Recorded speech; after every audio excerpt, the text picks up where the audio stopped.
How's it going? Welcome in, Kurt Magoosh Sports. And today we are going to talk about a huge hire by the Buffalo Bills. They get Joe Brady. Joe Brady does not go to the Chicago Bears. Joe Brady ends up going to the Buffalo Bills. And this is a terrific move for Joe Brady because, Joe Brady was with Joe Burrow. He was the golden child a couple of years ago, and he decided to go to the NFL with Matt Rule. And I think he might like the schemes of the NFL. He might like the challenge of the NFL. And college football right now is, if you're going to be a college head coach, because he could have been an offensive coordinator at college, and he very well could still do that. But what Joe Brady really wants is to be an NFL head coach, and I believe that Joe Brady, in his heart of hearts, he might enjoy the NFL because it's not a full-year job in terms of recruiting. It's a full-year job in terms of coming up with scheme, but in terms of recruiting, it's not a full-year job. So Joe Brady was with the Saints and Sean Payton. He learned NFL concepts. He also learned about the hurry-up offense under Joe Moorhead at Penn State with James Franklin. So Joe Brady, he went to Carolina. Matt Rule, a young college staff. They took on Joe Brady, who was the hot name, and Joe Brady had Teddy Bridgewater, Christian McCaffrey.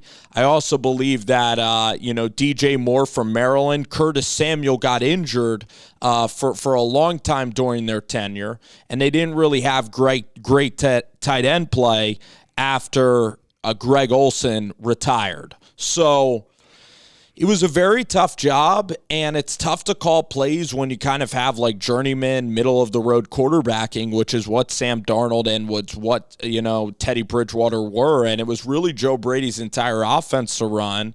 I don't know if he really had a senior advisor, and I think it was a great experience for him. I mean, he went against Tampa Bay, he went against Tom Brady, he went against Dennis Allen, in Atlanta. Trying to think of, Dean Pease this past year was in Atlanta. Dan Quinn, I guess, the year before. So I think it's really good experience. I know that he worked in New Orleans, but I think he was just an analyst there. And he called, and it was lightning in a bottle with Joe Burrow and LSU. Now, people can say about Joe Brady that, it was just LSU and anybody could have coordinated that team, because look at how successful Jamar Chase is. Look at Justin Jefferson, Clyde Edwards-Helaire, and Joe Burrow, Cushenberry, and everybody on that offense, Thaddeus Moss. So that's what people will say. Like, hey, you had Joe Burrow. Like, how great of a coordinator could you be? I still think Joe Brady is a really smart guy. I think that he's responsible for revolutionizing LSU's offense into what it was, because after Joe Brady left LSU, Scott Linehan came in. He didn't even last 1 year with Bo Pelini, all right? That turned out to be not great. And then Jake Peets and DJ Mangus took over, and it wasn't the same level as with Joe Brady. And Joe Brady, I've never really been a fan of Sam Darnold. Matt Rule wanted Sam Darnold there. The Panthers are kind of in QB purgatory. So for Joe Brady, listen, it's not going to be the smoothest ride. It's not like you're going to succeed at every single thing you do.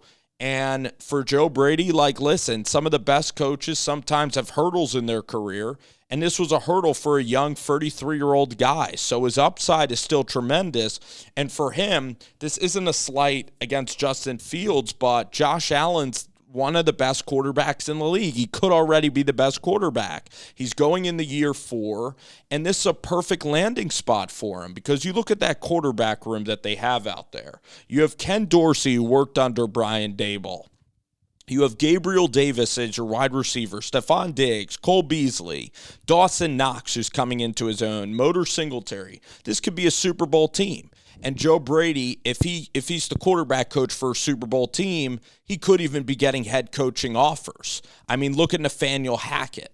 Nathaniel Hackett, Matt LaFleur calls plays. Nathaniel Hackett is a guy that was on the staff there.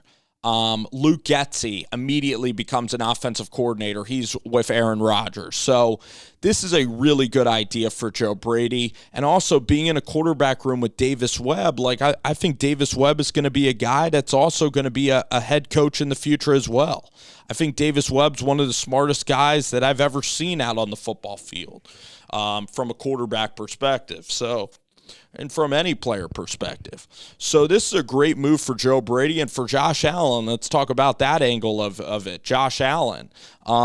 This is awesome for Josh because, listen, if Ken Dorsey gets picked off, then guess what? Joe Brady gets elevated, and that's how you should build this thing. There should even be a guy behind Joe Brady that is being targeted right now, all right? Like some young kid that's like a GA somewhere, they should all rise through the Bills organization, all right? Because Shea Tierney leaves, and in comes Joe Brady. So, and, it was good on Joe to be patient, to wait for this opportunity.